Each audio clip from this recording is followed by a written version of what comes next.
ಎಲ್ಲರಿಗೂ ನಮಸ್ಕಾರ. ಇಂದಿನ ಈ ವಿಡಿಯೋಲಿ ನಾವು ಪಾಂಡಾಸ್ ಅನ್ನೋ ಒಂದು ಪೈಥಾನ್ ಲೈಬ್ರರಿ ಬಗ್ಗೆ ತಿಳ್ಕೊಳ್ಳೋಣ. ಪಾಂಡಾಸ್ ಒಂದು ಪ್ರಮುಖವಾದ ಪೈಥಾನ್ ಲೈಬ್ರರಿ. ಈ ಒಂದು ಪಾಂಡಾಸ್ ಲೈಬ್ರರಿಯಿಂದ ಏನನ್ನೆಲ್ಲ ಮಾಡ್ಬೋದು, ಏನ್ ಉಪಯೋಗ ಇದೆ, ಈ ಪಾಂಡಾಸ್ ಲೈಬ್ರರಿ ಯಾವ್ದನ್ನ ಡೇಟಾ ಸ್ಟ್ರಕ್ಚರ್ ನ ಕ್ರಿಯೇಟ್ ಮಾಡುತ್ತಾ, ಈ ಎಲ್ಲಾದ್ರ ಬಗ್ಗೆ ಈ ವಿಡಿಯೋಲಿ ನಾವು ತಿಳ್ಕೊಳ್ಳೋಣ. ಸೊ ಪಾಂಡಾಸ್ ಒಂದು ಪೈಥಾನ್ ನ ಪ್ರಮುಖ ಲೈಬ್ರರಿ. ನಾವು ಪಾಂಡಾಸ್ ಮತ್ತು ನಂಪೈ ಈ ಎರಡು ಲೈಬ್ರರಿನ ತುಂಬಾ ಚೆನ್ನಾಗಿ ಕಲಿಬೇಕು. ಆಗ ನಮಗೆ ಮುಂದೆ ಬರೋ ಎಲ್ಲಾ ಕಾನ್ಸೆಪ್ಟ್ಸ್ ತುಂಬಾ ನೀಟ್ ಆಗಿ ರಿಲೇಟ್ ಆಗ್ತಾ ಹೋಗುತ್ತೆ. ಈ ಪಾಂಡಾಸ್ ಅಂತಂದ್ರೆ ಪಾಂಡಾಸ್ ಒಂದು popular open source library. Open source ಎಲ್ಲಾರು ಇದನ್ನ ಯೂಸ್ ಮಾಡ್ಕೊಳ್ಬಹುದು. ಏನೇನ್ ಮಾಡ್ಬೋದು ಅಂತಂದ್ರೆ, ಈ ಒಂದು ಪಾಂಡಾಸ್ ಲೈಬ್ರರಿ ಯಾಕೆ ಇಷ್ಟೊಂದು ಪ್ರಾಮುಖ್ಯತೆ ಪಡೆದಿದೆ, ಯಾಕೆ ಇಷ್ಟೊಂದು ಪಾಪ್ಯುಲರ್ ಆಗಿದೆ ಅಂತಂದ್ರೆ, ಇದರಿಂದ ನಾವು ಡೇಟಾ ಮ್ಯಾನಿಪ್ಯುಲೇಷನ್ ಮತ್ತೆ ಡೇಟಾ ಅನಾಲಿಸಿಸ್ ನ ಮಾಡ್ಬೋದು. ಏನ್ ಈ ಡೇಟಾ ಮ್ಯಾನಿಪ್ಯುಲೇಷನ್? ನಮಗೆ ಹೇಗೆ ಬೇಕೋ ಹಾಗೆ ನಾವು ನಮ್ಮ ಡೇಟಾನ ಬದಲಾಯಿಸ್ಕೊಂಡು ನಮಗೆ ಹೇಗ್ ಬೇಕೋ ಹಾಗೆ ನಾವು ಅದನ್ನ ರಿಟ್ರೀವ್ ಮಾಡ್ಕೊಳ್ಬಹುದು. ಮತ್ತೆ ಡೇಟಾನ ಅನಲೈಸ್ ಮಾಡ್ಬೇಕು, ಅದ್ರಲ್ಲಿ ಏನಿದೆ ಪ್ಯಾಟರ್ನ್ ತಿಳ್ಕೊಳ್ಬೇಕು, ಅದು ನಮಗೆ ಅದು ಹೇಗೆ ಏನನ್ನ ಹೇಳಕ್ ಟ್ರೈ ಮಾಡ್ತಿದೆ ಅನ್ನೋ ಒಂದು ಅನಾಲಿಸಿಸ್ ನ ಮಾಡ್ಬೇಕು ಅಂದ್ರೆ ನಾವ್ ಅದನ್ನ ಪಾಂಡಾಸ್ ಲೈಬ್ರರಿಯಲ್ಲಿ ಬರೋ ಸಾಕಷ್ಟು ಫಂಕ್ಷನಾಲಿಟೀಸ್ ಯೂಸ್ ಮಾಡ್ಕೊಂಡು ಮಾಡ್ತಾ ಹೋಗ್ಬೋದು. ಅಂದ್ರೆ ಈ ಒಂದು ಪಾಂಡಾಸ್ ಲೈಬ್ರರಿಯಲ್ಲಿ ಸಾಕಷ್ಟು ಫಂಕ್ಷನಾಲಿಟೀಸ್ ಇದೆ. ಯಾವ ಫಂಕ್ಷನಾಲಿಟೀಸ್ ಇದೆ, ಏನೇನ್ ಫಂಕ್ಷನ್ಸ್ ಇದೆ ಅಂದ್ರೆ, ಒಂದಷ್ಟು ಫಂಕ್ಷನ್ ಇದೆ, ಅದರಿಂದ ನಾವು ಡೇಟಾ ಅನಲೈಸ್ ಮಾಡ್ಬೋದು, ಡೇಟಾ ಶುದ್ಧೀಕರಿಸಬಹುದು, ಡೇಟಾ ಕ್ಲೀನಿಂಗ್ ಅಂದ್ರೆ ಸಾಕಷ್ಟು ಅಶುದ್ಧತೆ ಇರುತ್ತೆ, ನಾವ್ ಅದನ್ನ ನಾಯ್ಸ್ ಇನ್ ದ ಡೇಟಾ ಅಂತ ಕರಿತೀವಿ ಅಥವಾ ಡರ್ಟಿ ಡೇಟಾ ಅಂತ ಕರಿತೀವಿ. ಯಾವ್ದನ್ನ ಒಂದು ಅಶುದ್ಧತೆ ಇದ್ರೆ ನಾವ್ ಅದನ್ನ ಕ್ಲೀನ್ ಮಾಡ್ಬೇಕಾಗತ್ತೆ. ಅದಕ್ಕೆ ಸಹ ನಮಗೆ ಪಾಂಡಾಸ್ ಅಲ್ಲಿ ಫಂಕ್ಷನ್ಸ್ ಇದೆ. Data explore and manipulation. ಇವಾಗ ಒಂದು ಡೇಟಾ ಇರುತ್ತೆ, ಆ ಡೇಟಾ ಒಳಗ್ ಹೋಗಿ ಅದು ಹೊಸದೇನಾದ್ರೂ ಹೇಳಕ್ಕೆ ಟ್ರೈ ಮಾಡ್ತಿದ್ಯಾ, ಇದನ್ನ ನಾವು ತಿಳ್ಕೊಳ್ಬೇಕಾ ಅಂದ್ರೆ ತಿಳ್ಕೊಳ್ಬೋದು. ಹೇಗೆ? ಮತ್ತೆ ಪಾಂಡಾಸ್ ಫಂಕ್ಷನಾಲಿಟೀಸ್ ಮೊರೆ ಹೋಗ್ಬೇಕಾಗತ್ತೆ. ಇದನ್ ಇಂಟ್ರೆಸ್ಟಿಂಗ್ ವಿಷಯ ಏನಪ್ಪಾ ಅಂತಂದ್ರೆ, ಈ ಒಂದು ಪೈಥಾನ್ ಲೈಬ್ರರಿ ಏನ್ ಪಾಂಡಾಸ್ ಇದೆ ಅದನ್ನ ಅದು ನಂಪೈ ಮೇಲೆ ಬಿಲ್ಟ್ ಆಗಿದೆ ಅಂತೆ. ಅಂದ್ರೆ ನಂಪೈ ಏನನ್ನೆಲ್ಲಾ ಮಾಡುತ್ತೆ ಅದೆಲ್ಲಾ ನಮ್ಮ ಪಾಂಡಾಸು ಮಾಡುತ್ತೆ. ಅದರಿಂದ ಎಕ್ಸ್ಟ್ರಾ ಮಾಡುತ್ತೆ. ಏನಪ್ಪಾ ಎಕ್ಸ್ಟ್ರಾ ಅಂದ್ರೆ ಡೇಟಾ ಕ್ಲೀನಿಂಗ್ ಮತ್ತೆ ಮ್ಯಾನಿಪ್ಯುಲೇಷನ್. ಇದನ್ನ ವೆಸ್ ಮೆಕ್ನಿ ಅನ್ನೋ ಒಂದು ಒಬ್ರು ಸೈಂಟಿಸ್ಟ್ ನಮಗೆ ಈ ಒಂದು ಪಾಂಡಾಸ್ ಲೈಬ್ರರಿನ ಸೃಷ್ಟಿ ಮಾಡಿ ಕೊಟ್ರು ಇನ್ ದ ಇಯರ್ 2008. ಅಂದ್ರೆ ಇದನ್ನ ಕ್ರಿಯೇಟ್ ಮಾಡಿದವ್ರು ಯಾರಪ್ಪ ಅನ್ನೋ ಒಂದು ಕ್ವೆಶನ್ ಇದ್ರೆ ಅದು ವೆಸ್ ಮೆಕ್ನಿ. ಏನ್ ಮಾಡತ್ತೆ? ನಾನ್ ಹೇಳ್ದೆ, ಯಾವ್ದನ್ನೆಲ್ಲ ಫಸ್ಟ್ ಅಲ್ಲಿ ಏನಂತ ತಿಳ್ಕೊಂಡ್ವಿ, ಯಾವ್ದಾದ್ರು ಡೇಟಾ ಸ್ಟ್ರಕ್ಚರ್ ನ ಕ್ರಿಯೇಟ್ ಮಾಡುತ್ತಾ ಅನ್ನೋ ಒಂದು ಕ್ವೆಶನ್ ಏನಾದ್ರು ಇತ್ತು ಅಂದ್ರೆ ಖಂಡಿತ ಮಾಡುತ್ತೆ. ಎಸ್ ಅನ್ನೋದು ನಮ್ಮ ಆನ್ಸರ್ ಆಗಿರ್ಬೇಕು. ಏನಪ್ಪಾ ಅಂದ್ರೆ, ಈ ಒಂದು ಪಾಂಡಾಸ್ ಲೈಬ್ರರಿ ಕೆಲವೊಂದು ಡೇಟಾ ಸ್ಟ್ರಕ್ಚರ್ ಗಳನ್ನ ಕ್ರಿಯೇಟ್ ಮಾಡುತ್ತೆ. ಯಾವ್ದಪ್ಪ ಅಂದ್ರೆ, ಫಸ್ಟ್ ಒಂದು ಸೀರೀಸ್ ಅಂತ ಕರಿತೀವಿ, ಸರಣಿಗಳು. ನೆಕ್ಸ್ಟ್ ಬಂದು ಡೇಟಾ ಫ್ರೇಮ್. ಡೇಟಾ ಫ್ರೇಮ್ ಏನಿಲ್ಲ, ಅದು ಒಂದು 2D ಡೇಟಾ ಸ್ಟ್ರಕ್ಚರ್. ಅಂದ್ರೆ ಯಾವುದೇ ಒಂದು ಡೇಟಾ ನಾವು ಟೇಬಲ್ ಮುಖಾಂತರ ಪೋರ್ಟ್ರೇ ಮಾಡ್ಬೋದು, ತೋರಿಸ್ಬೋದು ಅಂತಿದ್ರೆ ಅವನ್ನೆಲ್ಲಾ ನಾವು ಡೇಟಾ ಫ್ರೇಮ್ ಅಂತ ಕರಿತೀವಿ. ಏನಪ್ಪಾ ಇದು ಸರಣಿ ಅಂದ್ರೆ? ಸರಣಿಗಳು ಅಥವಾ ಸೀರೀಸ್ ಅಂದ್ರೆ ಇದು ಒನ್ ಡೈಮೆನ್ಷನಲ್ ಅರೇ. ಇದು ಒನ್ ಡೈಮೆನ್ಷನಲ್ ಅರೇನೆ. ಎಲ್ಲಾ ಡೇಟಾ ಟೈಪ್ಸ್ ಅಂದ್ರೆ ಹೋಮೋಜಿನಿಯಸ್ ಡೇಟಾನೇ ಇರುತ್ತೆ. ಅಂದ್ರೆ ಒಂದೇ ರೀತಿಯಾದಂತ ಡೇಟಾನೇ ನಾವು ಸೀರೀಸ್ ಅಲ್ಲಿ ಸ್ಟೋರ್ ಮಾಡ್ಬೇಕಾಗತ್ತೆ.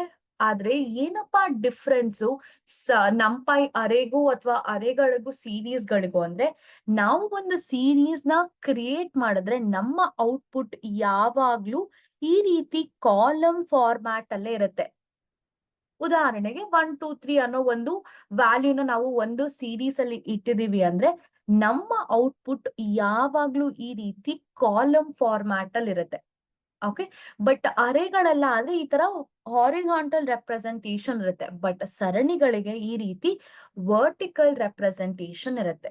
ಮತ್ತು ಎರಡನೇ ಡೇಟಾ ಸ್ಟ್ರಕ್ಚರ್ ಅದ್ಯಾವ್ದಪ್ಪ ಅಂದ್ರೆ ಡೇಟಾ ಫ್ರೇಮ್ಸ್. ಏನಿದು ಡೇಟಾ ಫ್ರೇಮ್?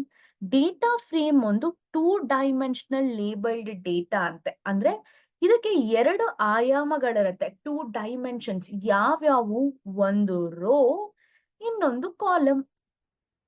ಸಿಂಪಲ್ ಆಗಿ ಅರ್ಥ ಮಾಡ್ಕೊಳ್ಬೇಕು ಅಂದ್ರೆ, ಯಾವುದೇ ಒಂದು ಡೇಟಾ ನಾವು ಈ ರೀತಿ ರೋಸ್ ಅಂಡ್ ಕಾಲಮ್ಸ್ ಮುಖಾಂತರ ತೋರಿಸ್ಬೋದು ಅಂತ ಅಂದ್ರೆ ಅವು ನಮಗೆ ಡೇಟಾ ಫ್ರೇಮ್ ಆಗತ್ತೆ. ಉದಾಹರಣೆಗೆ ಒಂದು ಕ್ಲಾಸ್ ಇರುತ್ತೆ, ಆ ಕ್ಲಾಸ್ ಅಲ್ಲಿರೋ ಸ್ಟೂಡೆಂಟ್ಸ್ ಇನ್ಫಾರ್ಮೇಶನ್ ಸ್ಟೋರ್ ಮಾಡ್ಬೇಕು. ಯಾವ ರೀತಿ? ಸ್ಟೂಡೆಂಟ್ ನೇಮ್ ಏನು, ಸ್ಟೂಡೆಂಟ್ ಏಜ್ ಏನು, ಸ್ಟೂಡೆಂಟ್ ಯಾವ ಕೋರ್ಸ್ ತಗೊಂಡಿದ್ದಾರೆ, ಎಷ್ಟು ಮಾರ್ಕ್ಸ್, ಈ ರೀತಿ ಕಾಲಮ್ ಇದ್ರೆ ಆ ರೋಸ್ ಆಫ್ ಇನ್ಫಾರ್ಮೇಶನ್ ಅಲ್ಲಿ ಆ ಕಾಲಮ್ಗೆ ತಕ್ಕಂತೆ ಇನ್ಫಾರ್ಮೇಶನ್ ಇರುತ್ತೆ. ಇದನ್ನ ನಾವು ಟೇಬಲ್ ಅಂತ ಆದ್ರೂ ಕರೀರಿ, ಇಲ್ಲ ಇದನ್ನ ನೀವು ಡೇಟಾ ಫ್ರೇಮ್ ಅಂತ ಆದ್ರೂ ಕರೀರಿ. ಇದನ್ನ ನಾವು ಸ್ಟ್ರಕ್ಚರ್ಡ್ ಡೇಟಾ ಅಂತ ಕರಿತೀವಿ. ಅಂದ್ರೆ ರೋಸ್ ಕಾಲಮ್ಸ್ ಇರುತ್ತೆ, ರೋಸ್ ಅಲ್ಲಿ ಕಾಲಮ್ಸ್ಗೆ ತಕ್ಕಂತೆ ಇನ್ಫಾರ್ಮೇಶನ್ ಇರುತ್ತೆ. ಇವು ನಮ್ಮ ಪಾಂಡಾಸ್ ಕ್ರಿಯೇಟ್ ಮಾಡಿ ಕೊಡುತ್ತೆ. ಮುಂದಿನಲ್ಲಿ ತಿಳ್ಕೊಡೋಣ, ಪಾಂಡಾಸೇ ಯಾಕೆ, ಬೇರೆ ಯಾವ್ದು ಲೈಬ್ರರೀಸೇ ಇಲ್ವಾಪ, ಯಾಕೆ ನಾವು ಪಾಂಡಾಸ್ ನ ಅಷ್ಟು ಸ್ಟ್ರೆಸ್ ಮಾಡಿ ಕಲಿಬೇಕು? ಯಾಕೆ ಅಂದ್ರೆ ಇದು ನಮಗೆ ಒಂದು ಡೇಟಾ ಫ್ರೇಮ್ ಅಲ್ವಾ. ಅಂದ್ರೆ ರೋಸ್ ಆಫ್ ಕಾಲಮ್ಸ್ ಇದೆ, ರೋಸ್ ಆಫ್ ಇನ್ಫಾರ್ಮೇಶನ್ ಇದೆ. ಇದು ಒಂದು ಡೇಟಾ. ಒಂದು ಸ್ಟೂಡೆಂಟ್ ಡೇಟಾನೋ ಎಂಪ್ಲಾಯಿ ಡೇಟಾ ಅಂತ ತಿಳ್ಕೊಳ್ಬಹುದು. ಈ ಎಷ್ಟು ಇಲ್ಲಿ 4 ಕಾಲಮ್ ಇದೆ, ನಿಮಗೆ 100 ಕಾಲಮ್ ಇರ್ಲಿ, ಇಲ್ಲಿ 4 ರೋಸ್ ಇದೆ, 1,00,000 ರೋಸ್ ಇರ್ಲಿ, 1,00,000 ಡೇಟಾ ಪಾಯಿಂಟ್ಸ್ ಇರ್ಲಿ, ಪರವಾಗಿಲ್ಲ. ಆ ಒಂದು ದೊಡ್ಡ ಡೇಟಾನ ಕೂಡ ನಮ್ಮ ಪಾಂಡಾಸ್ ಅನಲೈಸ್ ಮಾಡಿ ಕೊಡುತ್ತೆ ನಮ್ಗೆ. ತೊಂದ್ರೆನೇ ಇಲ್ಲ. It can analyse huge data. ನಮ್ಮ ಡೇಟಾ ಯಾವುದೇ ಸೈಜ್ ಅಲ್ಲಿ ಇದ್ರೂನು ಅದು ನಮಗೆ ಅನಲೈಸಿಸ್ ಮಾಡ್ಕೊಡಕ್ಕೆ ಫಂಕ್ಷನಾಲಿಟೀಸ್ ನ ಕೊಡುತ್ತೆ. ಮತ್ತೇನಪ್ಪಾ ಅಂದ್ರೆ allows us to perform statistical analysis ಅಂತೆ. ಸಾಕಷ್ಟು ಸ್ಟಾಟಿಸ್ಟಿಕಲ್ ಅನಾಲಿಸಿಸ್ ಇದೆ.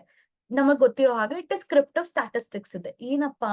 ಮೀನ್, median, mode, variance, covariance, correlation, percentiles, IQR, ಈ ರೀತಿ ಯಾವುದನ್ನೇ ನಾವು ನಮಗೆ ಒಂದು ಕಾಲಮ್ ಮೇಲೆ ಮಾಡ್ಬೇಕಾ?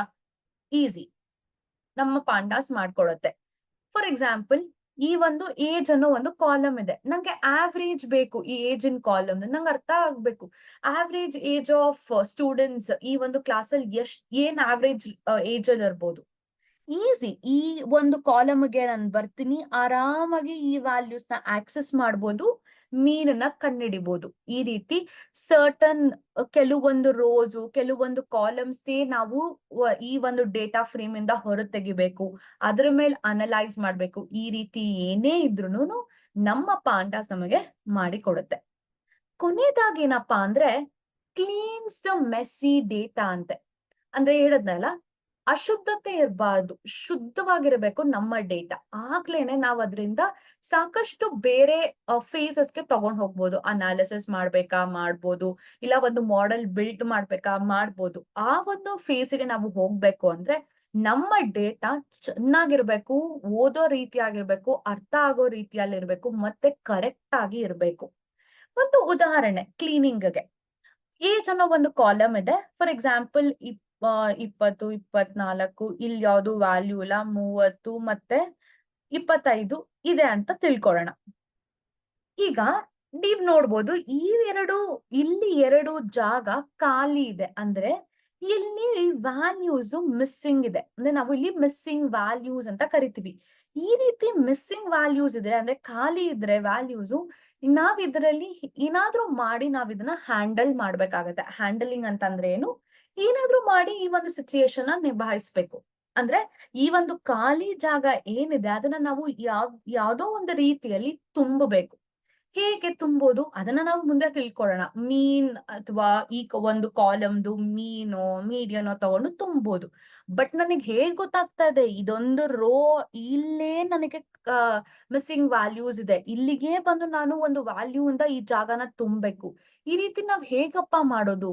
ಈ ಎಲ್ಲಾ ಕ್ವೆಶನ್ಸ್ ನಮ್ಮ ಪಾಂಡಾಸ್ ನಮಗೆ ಆನ್ಸರ್ ಮಾಡ್ಕೊಳುತ್ತೆ. ಅದಕ್ಕೋಸ್ಕರ ಪಾಂಡಾಸ್ ಲೈಬ್ರರಿ ಮೇಲೆ ನಮಗೆ ಒಂದು ಹಿಡಿತ ಇರೋದು ತುಂಬಾನೇ ಮುಖ್ಯ ಆಗತ್ತೆ. ಬಟ್ ಮುಂದಿನ ವಿಡಿಯೋಗಳಲ್ಲಿ ನಾವು ಹೇಗಪ್ಪ ಒಂದು ಸೀರೀಸ್ ನ ಕ್ರಿಯೇಟ್ ಮಾಡೋದು, ಹೇಗೆ ಒಂದು ಡೇಟಾ ಫ್ರೇಮ್ ನ ಕ್ರಿಯೇಟ್ ಮಾಡೋದು, ಹೇಗೆ ಈ ಅನಾಲಿಸಿಸ್, ಕ್ಲೀನಿಂಗ್ ಇವನ್ನೆಲ್ಲಾ ಮಾಡೋದು ಅಂತ ಕೋಡ್ ಮುಖಾಂತರ ತಿಳ್ಕೊಳ್ಳೋಣ. ಧನ್ಯವಾದ.